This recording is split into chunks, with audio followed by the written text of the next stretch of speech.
Well, hello there, everybody.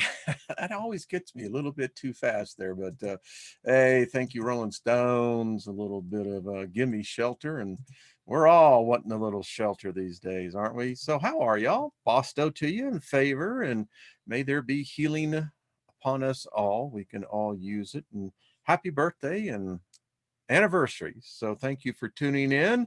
How is everybody? Hey, David Castle. Hey, Lois. Good to see you. Susie Q. Hello. Just thinking of our brother and leader there, David Barry. Send you a healing, brother. Gilbert, good to see you. And B3 and Doth, hello. Good to see everyone. This is going to be fun. Hey, Grandpa Brian, good to see you. And Kayleigh and Michelle. And there was someone else I saw who got to actually be watching live. So who is that? Martin and Heidi, good to see y'all. Anyway, Robert V, how are you, my friend? So good to see you. How is everything in the open country up there? Looking forward to seeing your show this weekend. Michelle, Lost in Space, so good to see ya. And Vincent, good to see you, my friend. Peter. So sending everyone who lives along down there in Louisiana, we're just sending you good vibes. Y'all went for a hell of a ride over the night. Hey, Dragon Soul Fox, good to see you. Bosto and to you, my dear.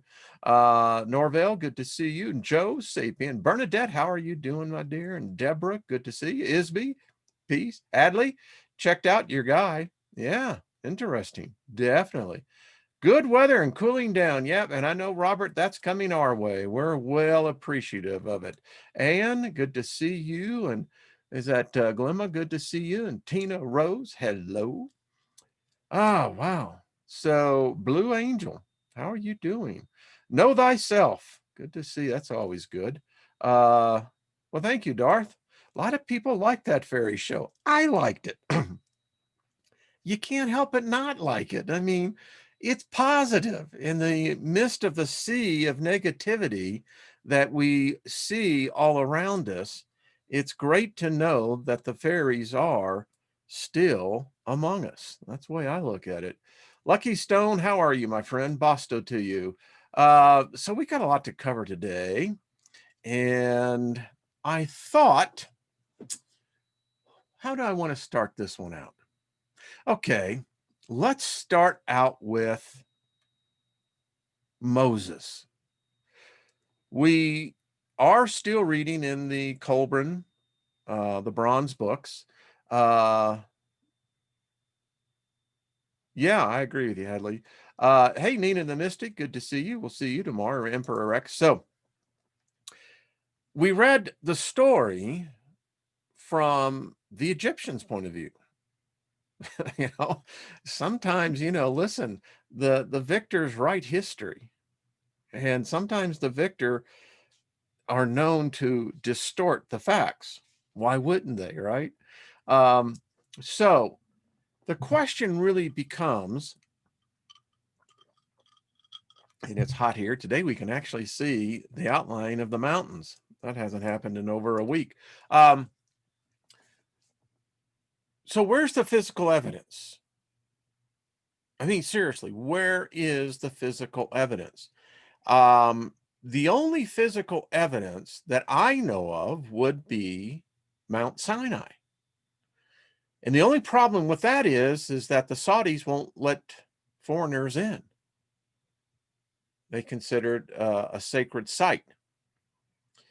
There were two Swedes, young guys in their 20s, who apparently snuck in, so to speak, and took pictures of the area of Mount Sinai and the surrounding areas, and wanted to see, is there any correlation between the story that we read in the book of Exodus? What was this? There is. I don't know how many of you have ever seen this, so I've pulled this together, and that's not a shadow. This is Mount Sinai. It is permanently burnt. radioactive. They don't speculate as to why. I contend that much like SG-1, the Stargate television series and the movie, that as the guy old, as they would come down on Earth or a planet, their ship was big enough to actually fit on top of a pyramid or a mountain shaped as such. And as you can see here, it's still there to this very day. Intense, all this is burnt, hasn't ever grown, and you can see the delineation between the two types of soil. And very interesting if you look at these rocks. I swear I see right here a huge, there is something there. It kind of almost befuddles the mind as to what that is. But there again, you can see whatever landed there, the Kivov is what many contend landed there. And then you take the stories of Moses, Moshe, Magi. What type of creature, what type of, and it couldn't be human, would be able to exist in the midst of such intense radiation, heat.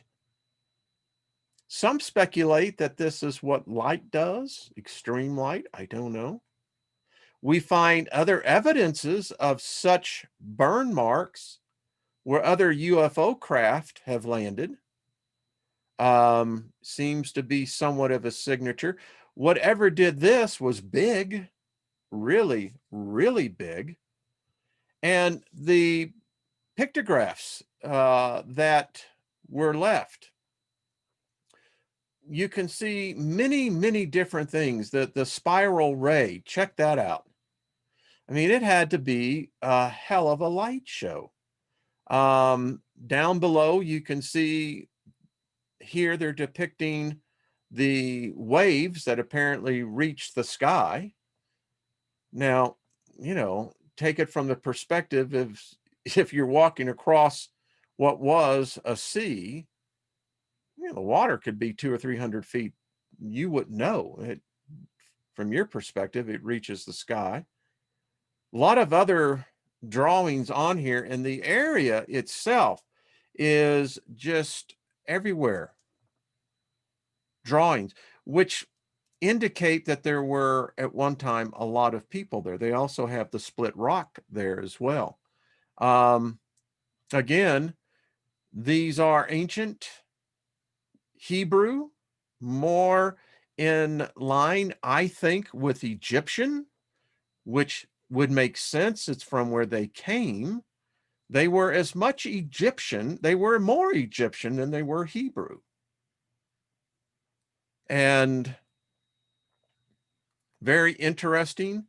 You can determine what you want on this.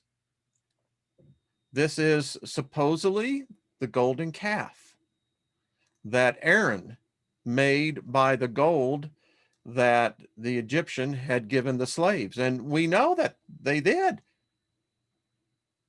The Egyptian scribes said as much because the people in Egypt thought they were cursed, these slaves.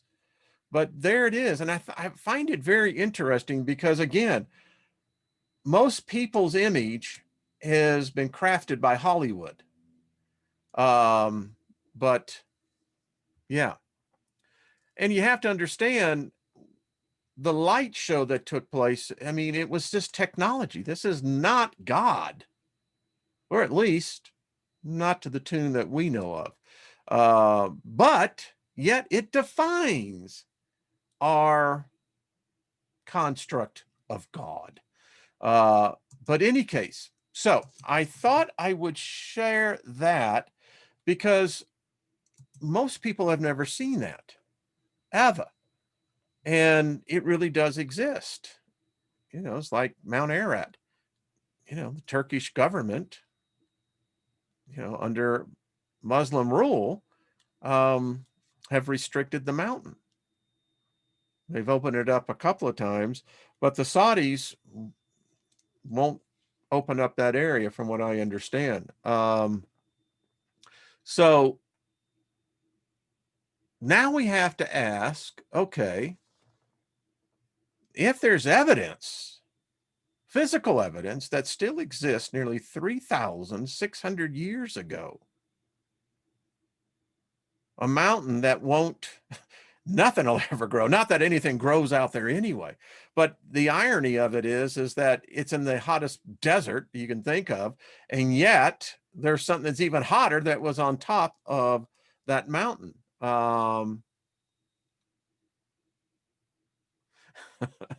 Hadley, that is correct. Indeed.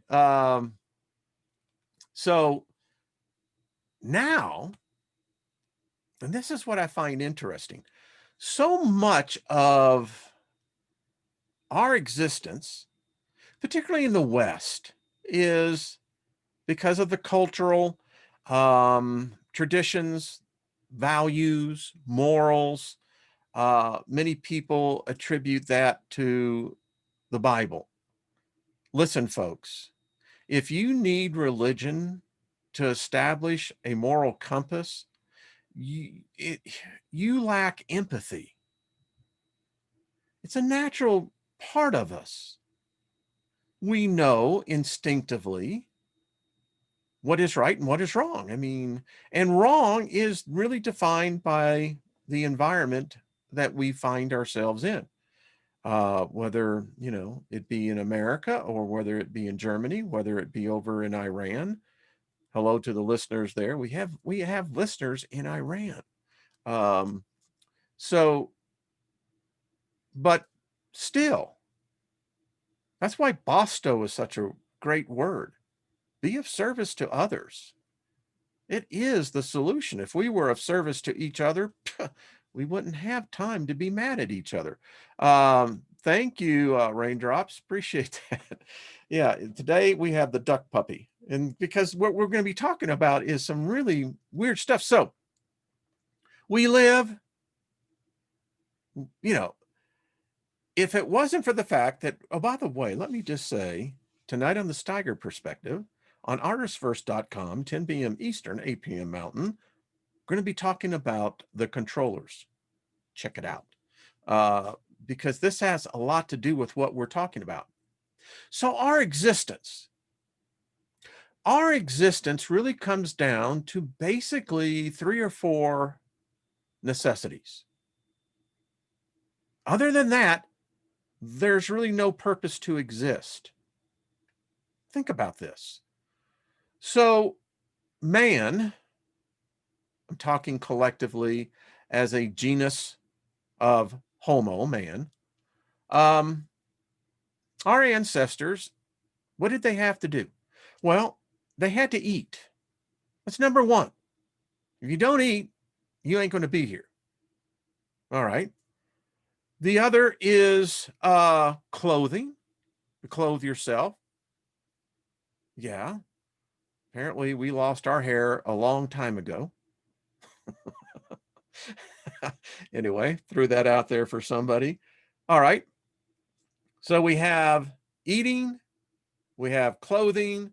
What's the next thing we need? We need shelter.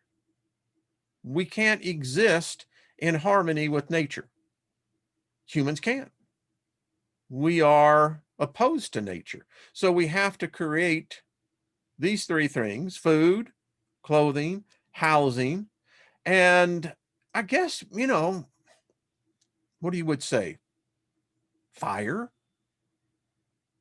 Got to keep warm, right? Got to cook something. So, I mean, those are the 4 basic things. Outside of that, what is existence? Even our lives today are dominated by those 4 things, really. You know, you could add materialism in there now, but, and so if we didn't have those 4 necessities, what would man do?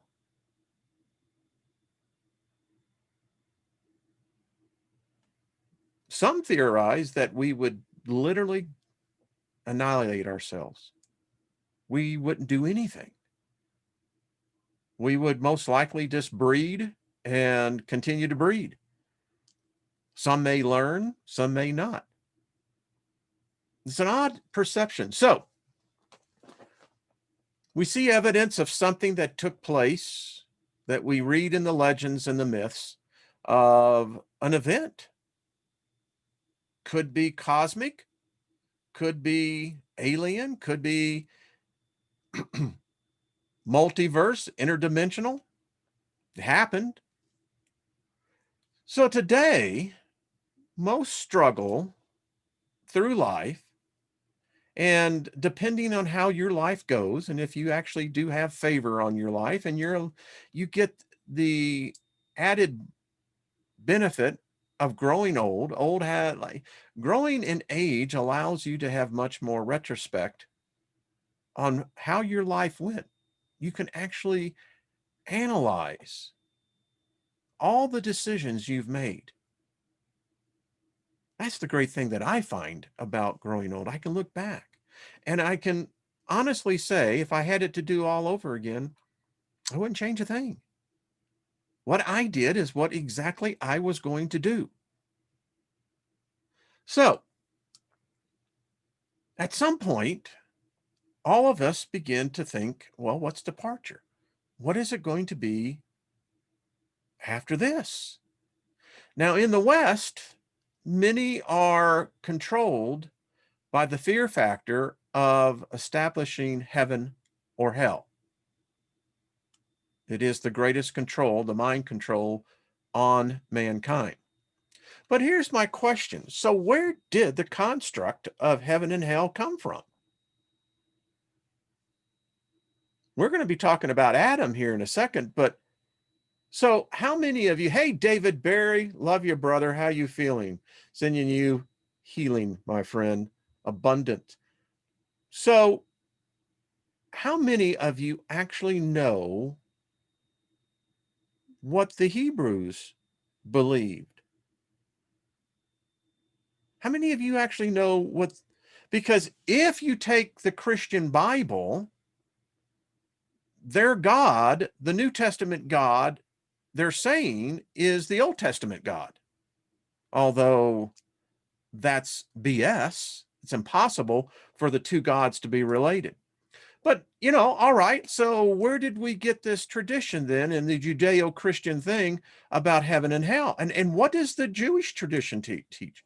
Well, I have something here for us to, if you want, you can go there yourself. Give me a second here as he pulls it up. Heaven and Hell in Jewish Tradition. This is myjewishlearning.com. And I thought I would just bring this out because it adds to the conversation deeply.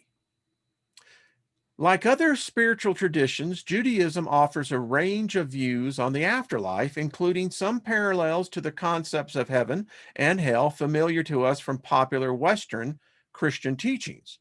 While in traditional Jewish thought, the subject of heaven and hell were treated extensively, most modern Jewish thinkers have shied away from this topic, preferring to follow the biblical model, which focuses on life on earth. The Bible's Shiloh, an underground abyss. The subject of death is treated inconsistently in the Bible, though most often it suggests the physical death is the end of life. This is the case with such central figures as Abraham, Moses, and Miriam. Interesting. There's a lot to Miriam. We're going to cover her. She's one of these enigmas that we really got to look into in her life. There are, however, so Moses, Abraham, and Miriam, they believed that when they died, that was it. But several biblical references to a place that is called Shiloh, Numbers 30:33.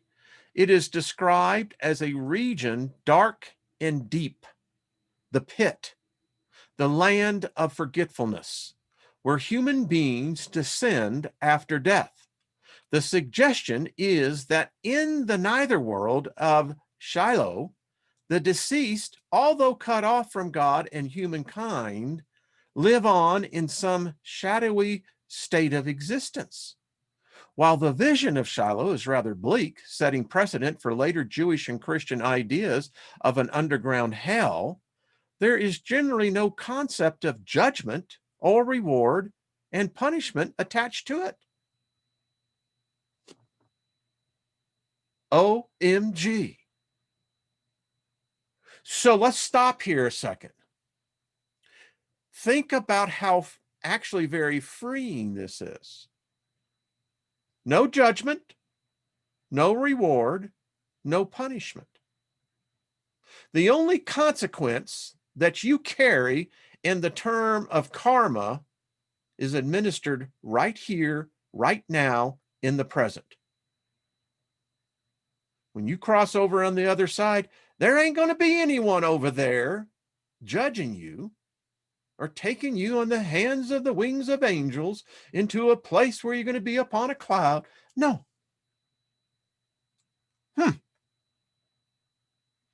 The more pessimistic books of the Bible, such as Ecclesiastes and Job, insist that all of the dead go down to Shiloh, whether good or evil, rich or poor, slave or free. Now, this is an interesting concept, because the Western idea is quite the antithesis to this. That's how they've controlled us. Our government, that's why the United States government is so oppressive along with all the other governments. They only know oppression. Why? Because that's what the government was built upon, oppression of the people. Taxes is an oppression. It's a slave. You're not a free man, you're a slave man. All right. The development of the concept of life after death is related to the development of eschatology, speculation about the end of days, in Judaism. Beginning in the period following the destruction of the first temple in Jerusalem around about 586 BCE, several of the classic Israelite prophets, Amos, Hosea, and Isaiah, began forecasting a better future for their people. However, with repeated military defeats and episodes of exile and dislocation culminating to the destruction of the Second Temple in 70 CE, and let's just stop right here. One of the things that, if you study this event, the years between 67 and 71 CE are critical. This was when Christianity was being invented by Vespasian. How many of you know who Vespasian is again? I can't see the chat room. Most people, and it always amazes me, they built their whole life on this belief system, and they have no freaking idea who built it. Vespasian, he is God. And then the Son of God, Jesus, is Titus. It's a fact. And then they had their prophet, Josephus. Anyway, Jewish thinkers began to lose hope in any immediate change, instead investing greater expectation in a Messianic future. Think about this.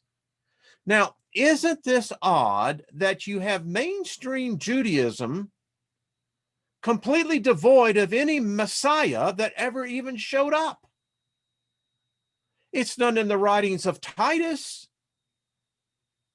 He ruled that area after his father did. And it certainly isn't taught by Vespasian. But here it says that the Messianic future is when the temple the second time was destroyed. And subsequently, because the Messiah never came to establish Israel like they thought, the prophet Isaiah, you've read the books of Amos and Hosea as well, didn't come to pass. You see, when they were inventing Christianity, that's why they had Jesus standing in the temple reading the book of Isaiah. It's easy to write the screenplay once you know the story ahead of time. So that's also when they began to believe in life after death. This was coupled with the introduction into Judaism of the Hellenistic notions of the division of material, perishable body, and the spiritual, eternal soul. Now, it's a lot of debate in theology about the soul. It seems to come into favor, then fall out of favor. The catastrophe of 70 CE caused a theological crisis. How could it be that the God of Israel would simply allow his sanctuary to be destroyed and his people to be vanquished at the hands of the Roman Empire? While the rabbis often claimed that it was the Israelites' sinfulness that led God to allow it to be defeated because of our sins, it was more difficult to explain why good and decent individual Jews were made to suffer. This led to the development of another theological claim. Rabbi Yofa taught this world is compared to an antechamber that leads to Olam Haba, the world to come. This is, while a righteous person might suffer in this lifetime, he or she will certainly be rewarded in the next world, and that reward will be much greater. In fact, in some cases, the rabbi claims that the righteous are made to suffer in this world so that their reward will be much greater in the next. Now, these are important aspects because they influenced our world today. I often wonder if Neanderthal, Cro-Magnon man, sitting around his campfire, contemplating Jesus, contemplating the Jewish God. Oh, that's right. They didn't exist. But what was he or she thinking? Looking up into the heavens, seeing a different sky than what you and I can see. What were their thoughts of their next life? Did they even think of one? I wish we could read some of their thoughts. The world to come and the Garden of Eden. What the next world is, however, is far from clear. The rabbi uses the term Olam Baha, but refer to a heaven-like afterlife as well as a messianic era or an age of resurrection. Now, resurrection is the twin sister of reincarnation. And it is often difficult to know which one is being referred to. When the Talmud does speak of Olam Haba in connection to the afterlife, it often uses it interchangeably with the term Gan Eden, the Garden of Eden, referring to a heavenly realm where souls reside after physical death. The use of the term Gan Eden to describe heaven suggests that the rabbis conceived of an afterlife as a return to the blissful existence of Adam and Eve in the Garden of Eden before the fall. It is generally believed that the Gan Eden, the human soul, exists in a disembodied state until the time of bodily resurrection in the days of the Messiah. Now, it's real interesting what they did in the book of Matthew. In Matthew 26, it makes specific reference by inserting this in. They say that at the moment of the Christ's death, the graves burst open in Jerusalem, and many were seen carrying their bodies. Well, who's carrying their body? These disenfranchised souls. Weird.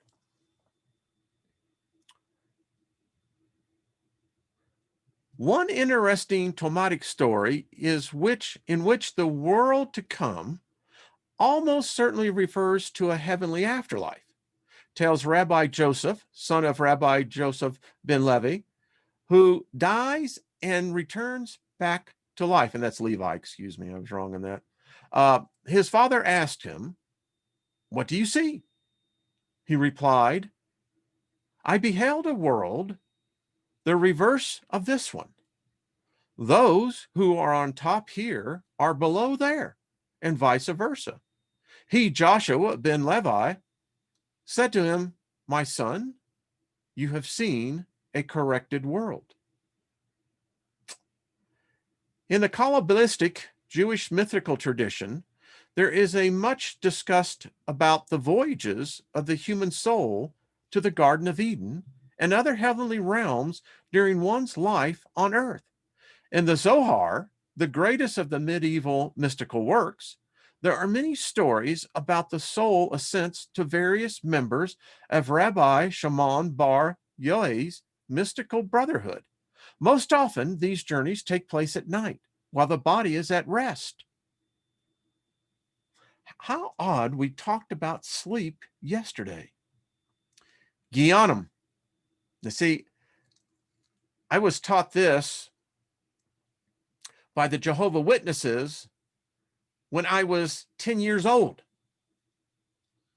My stepmother, time, became a Jehovah's Witness, and but I remember specifically because their belief systems are all tied to this. Yeah.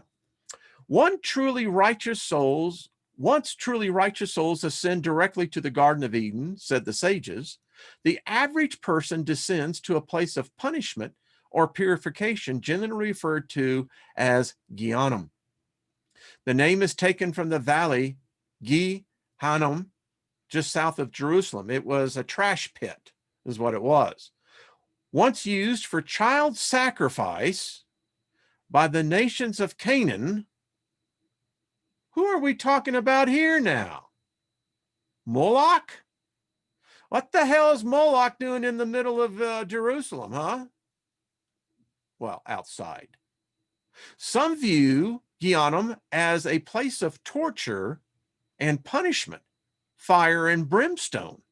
Others imagine it less harshly as a place where one reviews the action of his or her life and repents for past misdeeds. Boy, are we seeing how all the constructs, how they were embellished upon? The soul sentence in Gyanim is usually limited to a 12-month period of purgation before it takes place in Olam Haba. 12 months. This 12-month limit is reflected in the year-long mourning cycle and the recitation of the Kabbalish, the memorial prayer for the dead. Only the utterly wicked do not ascend to the Garden of Eden at the end of this year. Sources differ on what happens to these souls at the end of their initial time of purgation. Some say that the wicked are utterly destroyed and cease to exist, while others believe in eternal damnation, or what we would call the law of repentance. Well, there's about as wide of a spectrum as you can get. And the thing is, no one knows for sure. We do not know, so we must make our lives count. As is clear from this brief description, the Jewish tradition contains a variety of opinions on the subjects of heaven and hell, and modern Jewish thinkers have generally shied away from the topic. However, the rise of interest in mysticism in the last several decades has prompted a renewed discussion about the afterlife. Given the rich mythical descriptions of the afterlife and the classical Jewish tradition, we must ask how such imagery impacts our views of heaven and hell and the destiny of the human soul. Are these ideas to be dismissed as the wishes of earlier, less sophisticated religious seekers? Do you need to be religious to be spiritual? Have advances in the natural sciences made it impossible for us to believe in life after death? Or has our disillusionment with certain aspects of modernity, particularly its great reliance on rationality, reopened the possibility of belief in the afterlife in our days? Wow. That's some heavy stuff, Steiger. Yeah, but isn't it freaking fantastic? Hey, seriously. I mean, this is the belief systems. And if you can't quantify one, then how does any of it have? Listen, this is the dilemma. Einstein said it. We're about to read it.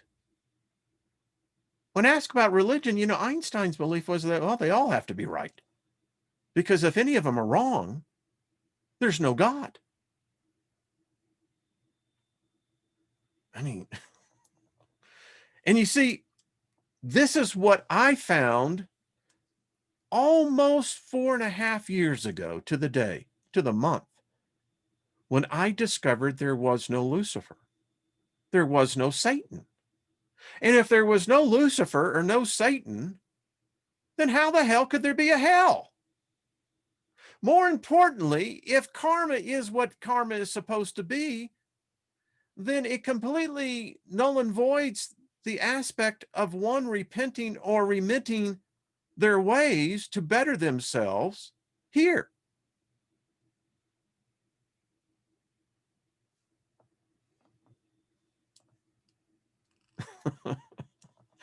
I know. It's like, well, now what do we do? It gets stranger. So I did a while back,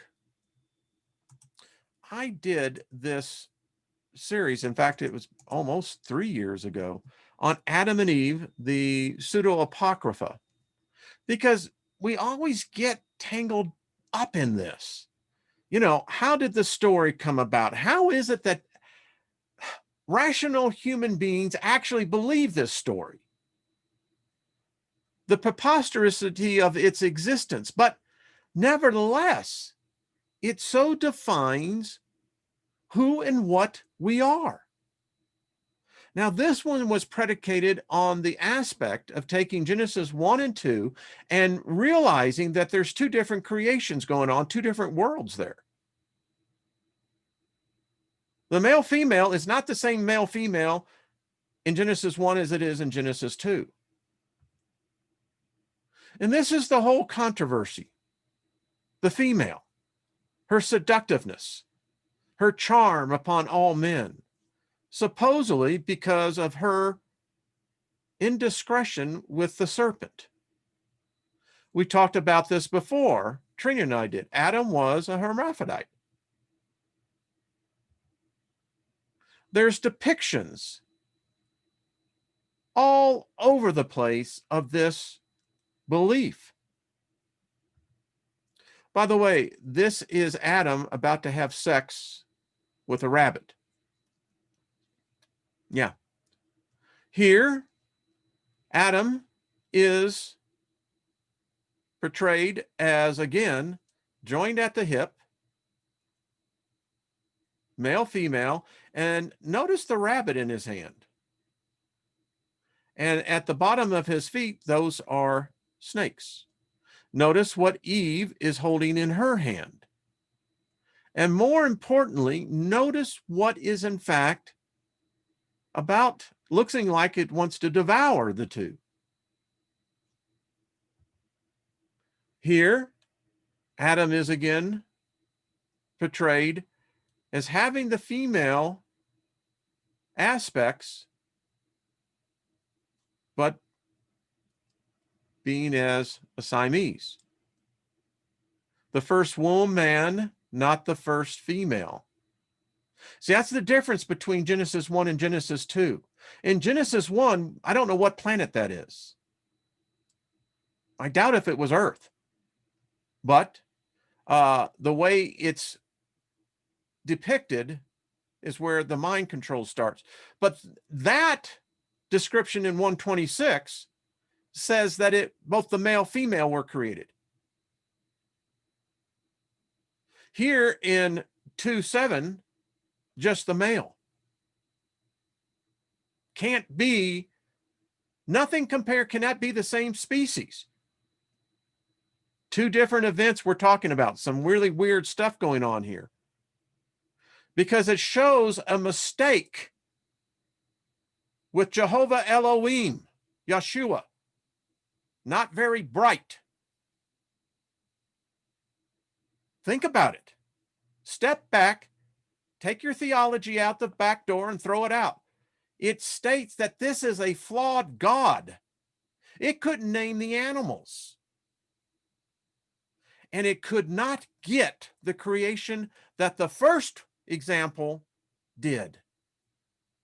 The whole point of Genesis 2 going forward is the colossal mistake by God.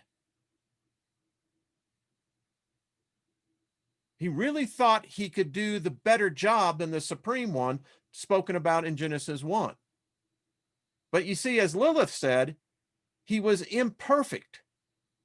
He was an imperfect thought. Never allowed. He could not get to wholeness. And his perception of humanity was warped. The womb of a man. Colossal mistake. I mean, the implications of this is off the scale. Talk about a fall. It was never man who fell. It was God. This God of the Bible, or at least Genesis 2. That was a fallen God. Man never had anything to do with it. If you believe the story. Now, we love to see the depiction of this. Adam was put to sleep, and then there was a rib taken out of it. Quit that nonsense. This is a geneticist that was screwed up in the head. They had to fix the mistake. And it had huge consequences for us. In here is depicted once the separation took place. They spoke a language that, the best thing I can tell, created things. What's really interesting about this depiction is some of the dinosaurs. Here is Eve supposedly talking to God now, and Adam, as you can see, is completely asleep. And it appears that Eve had, well, magical powers of her own. You can see what appears to be the potential forbidden fruit over on the right. But this is a depiction of early creation. In this one, this is more medieval time. This one is filled with we could just spend a half hour on this one alone. Notice that the serpent is more female than male. That's weird. Again, in this depiction is the fall.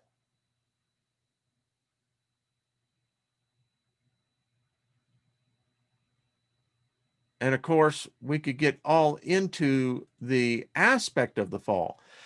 But here's the question that then becomes one of the things that I have often questioned Was Eve truly a virgin by the time, metaphorically, all this was taking place? There is stories that the Elohim, Yahweh, raped her because he was jealous of man. As Lilith tells us, man is greater than the physical God most people think. Lilith says our originals are in a place that this God can't touch. And again, in all of these depictions, we see the Adam and Eve as Caucasian. I mean, my question is, if the story is true, were they truly Caucasian? I don't think so. But also in this picture here, notice the flying saucer. The story is that Eve was beguiled into seduction. Now, it could have never been a serpent the way that we portray this. The story goes, and notice the rabbits again. There is a significance of that. But it is said that the serpent was a beautiful creature, walked on two legs, had arms just like us.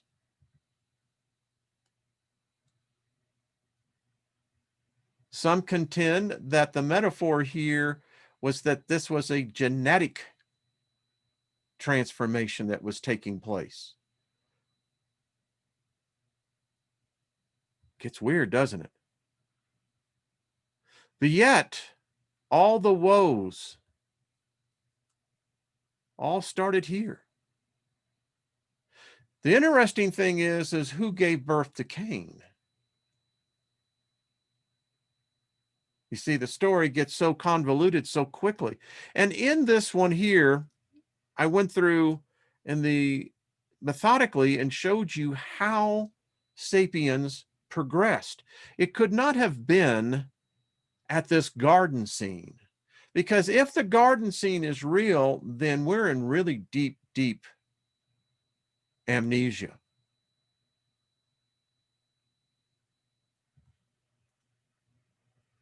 So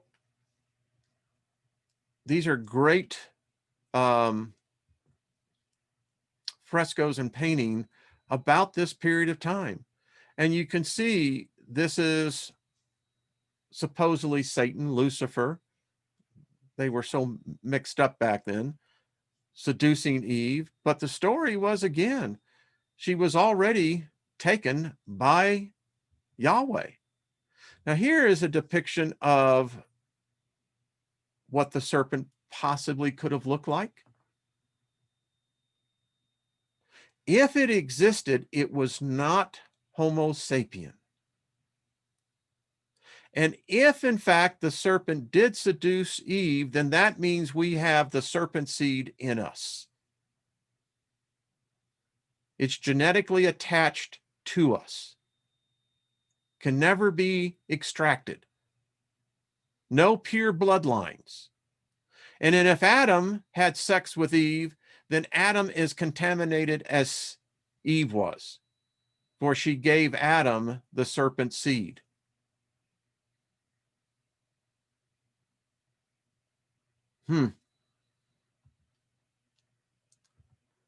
So in this one, I won't get into it here. We'll stop right here. But there is the whole, the Pseudo-Apocrypha of the life of Adam and Eve, and they tell a different story. You know, it's quite interesting when we start looking at, when you start really sifting out all the information.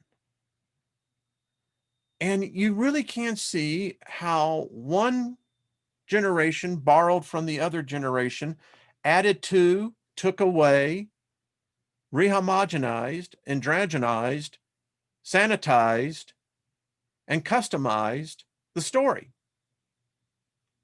And today we take it as gospel truth. But the absurdity of the story within itself is You can't, a person of rational mind has to go, wait a minute. So you're telling me that if I'm a witch, I deserve to die because, if I commune with the spirit world or conjure a spirit, but you're telling me that you actually believe that there were walking snakes that talked.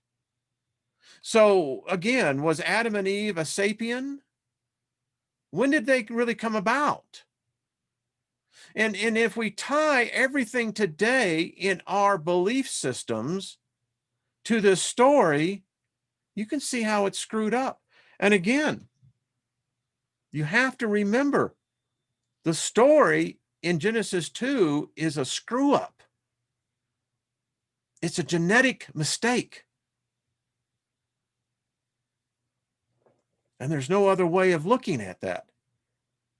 And that's how they projected it to us. They projected it to us that this was a miraculous thing. Bible school, I can remember them teaching, well, Genesis 1 and 2, Genesis 2 is just a rehash of Genesis 1. What bullshit? I contend that if that's what you believe, then you are really ignorant. You want to believe in the fantasy. And that's why I look at it today and you tell me that magic isn't real, that spirits don't exist all around, there's not the multiverse. You try to fool me and control me with heaven and hell. I reject that. You're not qualified to judge me. No God is qualified to judge me. No spirit is qualified to judge you. What are they going to judge you on?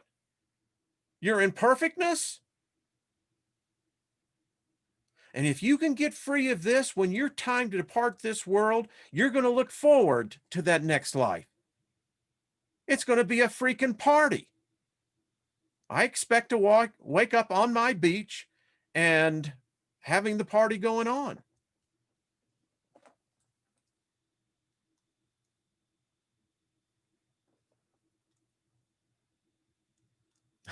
I'm just reading some of the comments. But it's true, folks. I mean, at some point in time, we have to grow up as a species. No God of any kind have ever manifested before the entirety of humanity. None. There's only one God I know that has done that, and that is the God called Internet.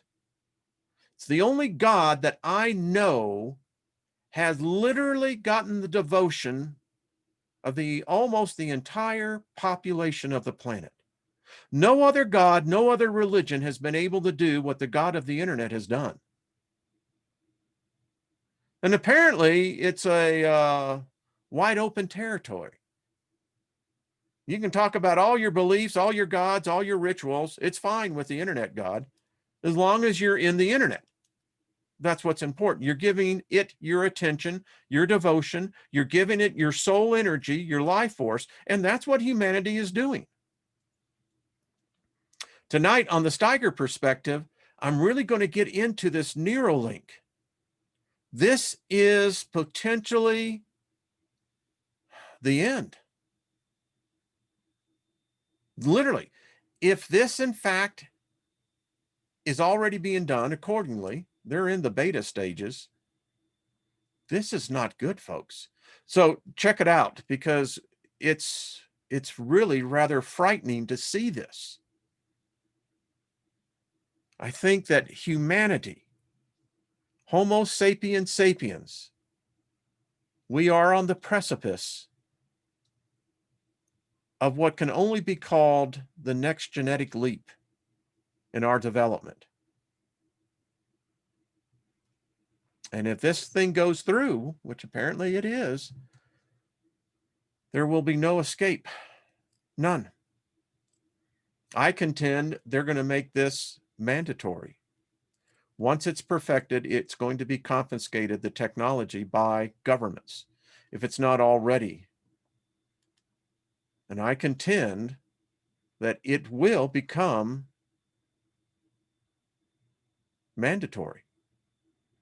Everyone will have to take the chip. Why?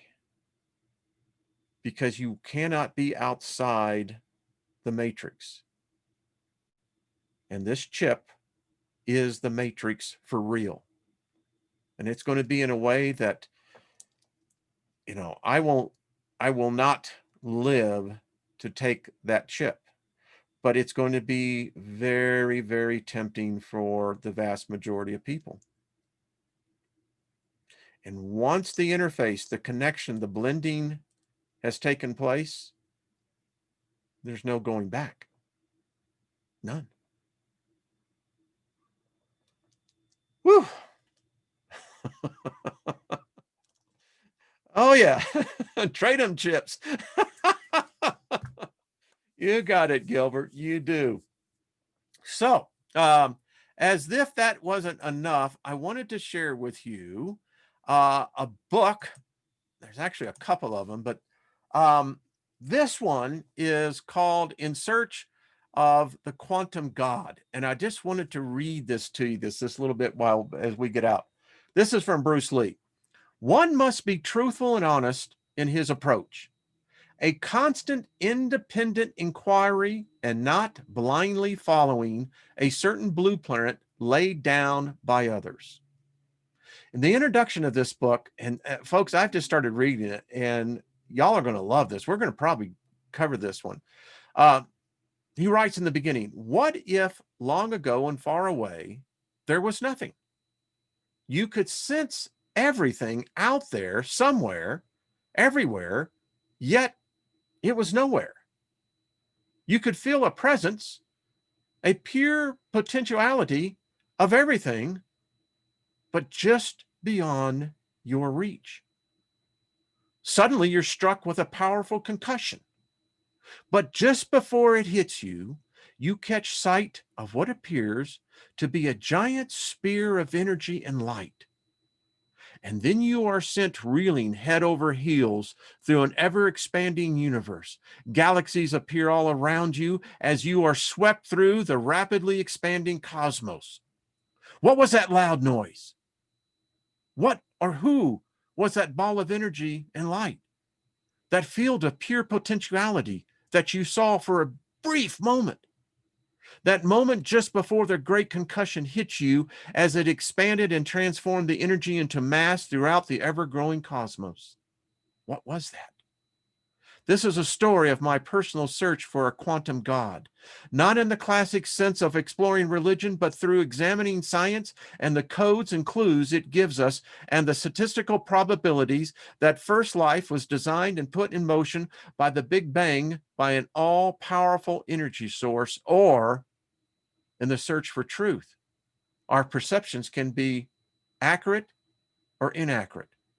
It is imperative that we continually check the source of our perceptions and run impartial updates for accuracy on a regular basis. It is the foundation step in any search for truth. Ask any pilot. Your instruments must be telling you the truth. They must be properly calibrated. If not, you may fly a perfect approach, following their direction accurately, and still end up short of the runway, short of your desired destination. As I searched for the ultimate truth, I felt the pull of extremism from religion and from science. I know that I am not the only one who has felt this.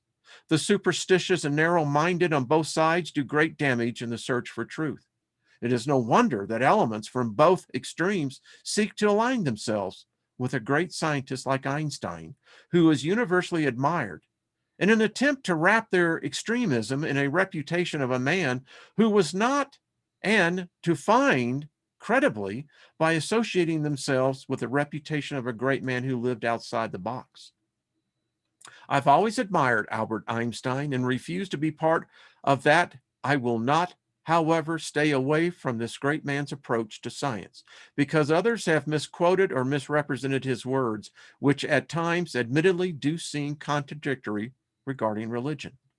May I submit that it is because religion is not God. Religion is what man does with spirituality, and a genuine seeker of truth cannot ignore the hypocrisy that is found in anything that men touch, including science and religion. The spirit of truth is a double-edged sword that cuts away the lies that have boxed us in. It frees us from the lies of religion and the lies of science, and will eventually reunite both as they really are two halves of a whole. Try bouncing half a ball. You need both halves functioning as designed to play the game as intended. He goes on to say, join me in my search for truth as I press for the healing of artificial man-induced schizophrenia that has affected the subjects of God and science. Sadly, it is as if we have been trying to solve the mysteries of the cosmos with a brain that has been lobotomized. I, for one, need both sides of the halves to see the whole picture. While examining Einstein's brain post-mortem, one thing stood out: the well-developed corpus callosum, where the left and right hemispheres communicate. Balance and communication is what we need in the search of truth. A man should look for what is and not for what he thinks should be. Albert Einstein. Anyway,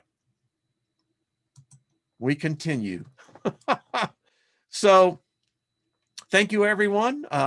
Tune in tonight. I'm going to tell you, you're going to enjoy it. We are literally, folks, on the precipice. This is a change that is as great as the galactic sheet that is heading our way.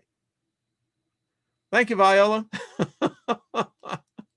And thank you, moderators. Hey, Big Al, I'll get you that information to you. I've just been busier than a one-arm guy in a ass-kicking contest. You know what I mean. Hey, Cheesesteak, how you doing?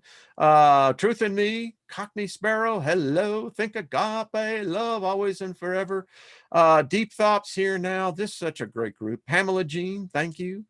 Gold Eyes God, good to see you. Matt, David Berry, much love to you, my friend. So lots, Joe Sapien the same way. David Castle, Scotty Boy, and think about it. We're going to continue. Tomorrow we have card day. Looking forward to that. Trusting that Steve and Nina and Brian, and again, please join us. I'd love to have a number of people on there. It really does focus the energy. So I'm out. That's all I got. Thank you, Robert V. So good to see you. And make sure you tune in and subscribe over to the Milky Way Soul Tribe channel. They're doing a good job over there. I just really am so pleased to see that. 10 p.m. Eastern, 8 p.m. Mountain, and then you can figure out your time zone in between. Okay, good folks. It's been fun. It really has. I love these expeditions, because every time we go on it, even if we've been in the general vicinity, we see something more that we didn't see before. And it just helps us. Yeah, we do our best here. All right, folks, peace to you and much love. BOSTO and healing to all of us. We all can use it. I speak healing to my body, and I got folks in my family that, need healing as well. So yeah. All right, folks, favor to you. See you tomorrow. If not even tonight. All right. Bye-bye.